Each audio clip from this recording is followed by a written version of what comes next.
Hello everybody, this is Ghostzilla, back here again with another YouTube video.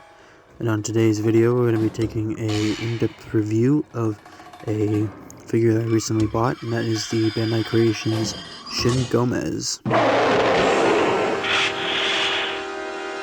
My first impressions of this figure is just, this is absolutely amazing. One of a kind too.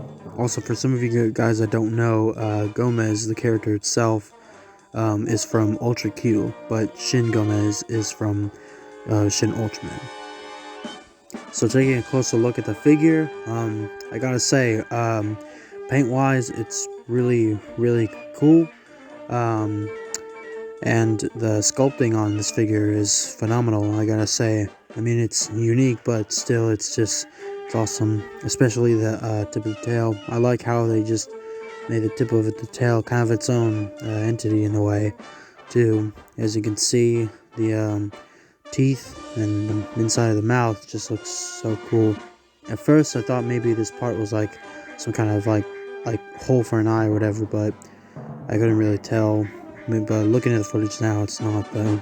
But despite all that, the rest of the figures, sculpting and painting looks really nice. I actually like it a lot. So while taking a look at this figure closely, I may have noticed a few paint chips on this figure, unfortunately.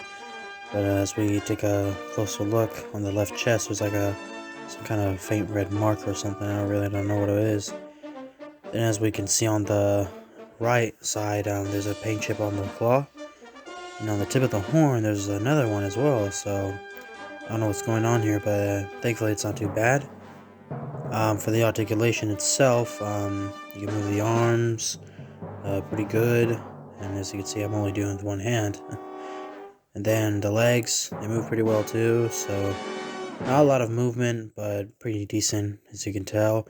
But all in all, this figure is a nice addition to the collection. Here's a comparison next to the custom Shin Gomess figure that I made. As you can tell, the biggest difference, of course, is obviously the sculpt and paint applications, as you can see right here. And yeah, but the biggest difference I do see between these figures are the height. The one on the right is more hunched over and more shorter, while the one on the left is more tall and stands upright, of course, as you can see. Of course, the side view is very different between these two, but the most big difference I see as well is the tail. The tail in the original has those fins, while the other one has very short ones.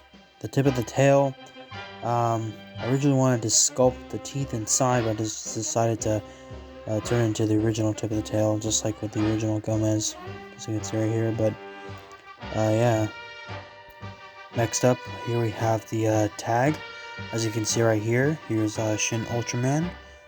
Pretty cool in my opinion. And if we open the tag, usually there'd be like a picture of the kaiju, but there isn't. But on the back, here it says Shin Ultraman again. And on the bottom, here we can see Gomez's name in Japanese, which is pretty cool. Finally, we're going to do some height comparisons. First, here is custom Shin Gomess once again.